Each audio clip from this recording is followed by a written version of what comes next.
morning. Previously, we talked about the elephant and the rider. The elephant being the unconscious part of the brain that runs everything and is a bit slow and doesn't really want to do anything, just wants a nice, easy life. And rightly so. And the conscious brain that wants activity, wants to do things, wants to be interested in achieving things, in doing things, making decisions, and that the elephant may grumble about. But if the rider is a good rider, he'll be able to encourage and entice the elephant into doing these things. And many ultra athletes, people that do amazing things as an athlete, understand this. They understand that their conscious brain can override the unconscious brain to do amazing feats of endurance, combating the pain, letting the elephant do its stuff, but achieve the impossible. And in a small way, that's what I'm talking about.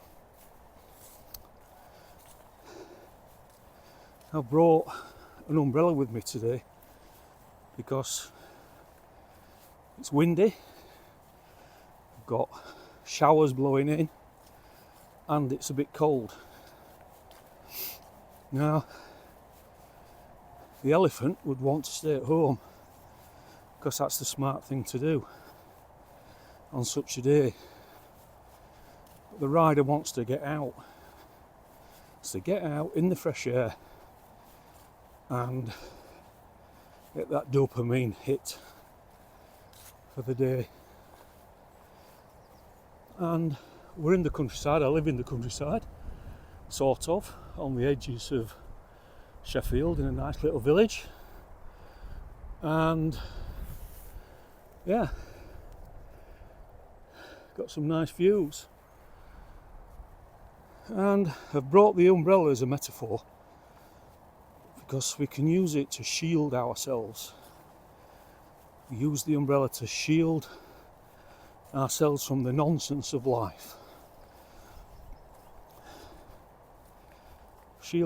Use the umbrella to shield us from rain, from the sun, and in some cases from the wind. And if we have cold and wet, we can survive that easily enough by wrapping up and getting the umbrella out to keep most of the rain off us. And if we've got windy and cold, put the umbrella away, get the windproofs out and an extra layer on. That'll keep us warm and away from the wind. And if we've got wet and windy,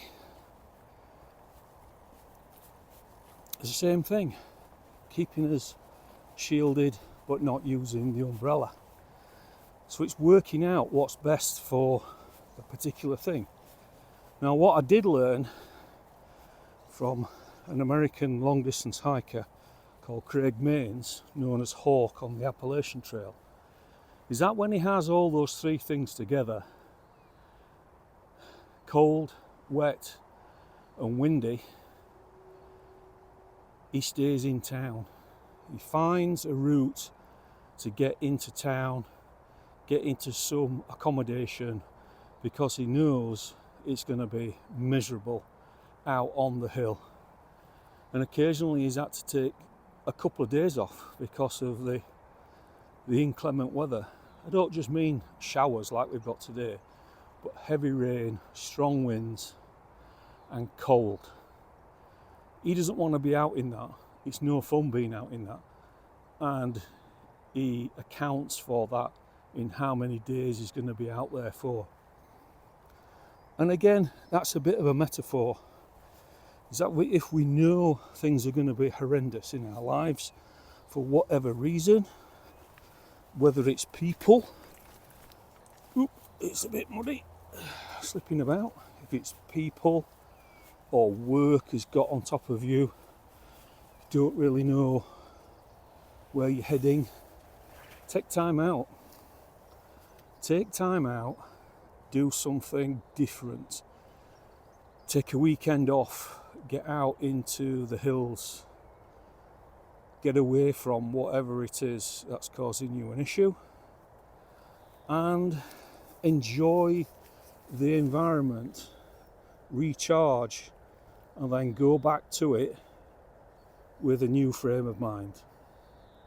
Got a bit of a style now and a bit of a road walk, and we'll come back in a minute.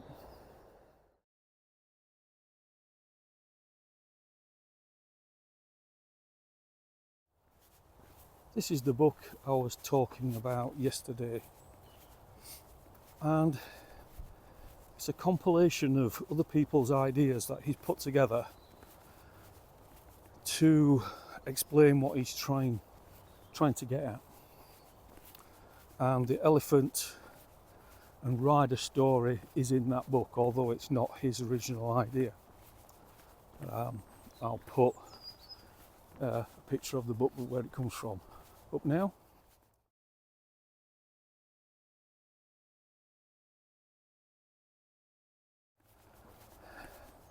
I've not read that book. I just read this compilation. And this book is about how to gain back community, morality and joy. Because he's arguing that we moved away from that to attain self joy and morality. And I'll give you sort of an example. Over the last weekend we went to our local mission rooms in the village, and we had a showing of Kes the film, which was filmed around where we live, within a mile or 2 miles of where we live, except for the school, which was the other side of Barnsley. And what I noticed in that was filmed in the 60s, 68. What I noticed about that film was the community spirit. Kids running around on the street, filthy as they were, and the adults were going to the local working man's club on a night, having a few drinks, maybe having too much, bit of a band on, dancing, singing, and really enjoying themselves. You know, we don't get that anymore. It's all about self, looking after ourselves. Now, we live in a small village which has potentially 3 parts to it. The old part of the village, which was part of the pit, and my old neighbour, before we moved there, said it was the slum houses for the pit. Whether that's true or not, I don't know. The second part was built in the 60s and 70s. They're semi-detached houses. Again, we're moving away from community to semi-detached, looking after ourselves. And then the houses that we live in, the majority are large detached houses with a few smaller sort of semi-detached.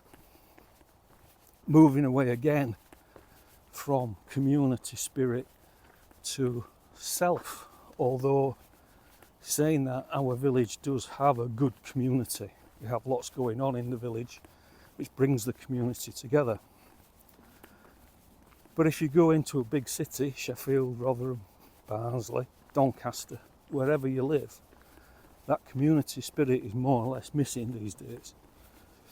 And that's what he's trying to get around, is understanding ourselves, understanding the elephant and the rider in ourselves, but also in the community.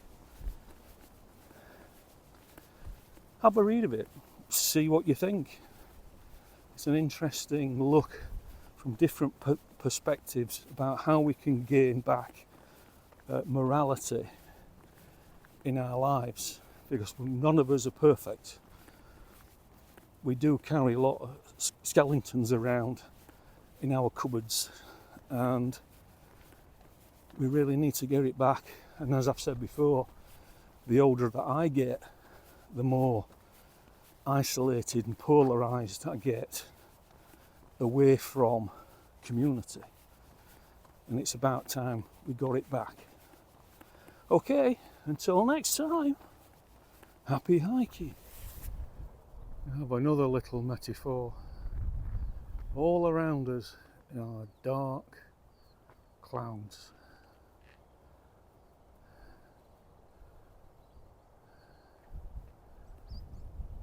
I'm in a bit of blue sky, right in the middle of the blue sky, and the sun is out and it's glorious, beautiful. It's a good job I brought the brolly, keep the sun off.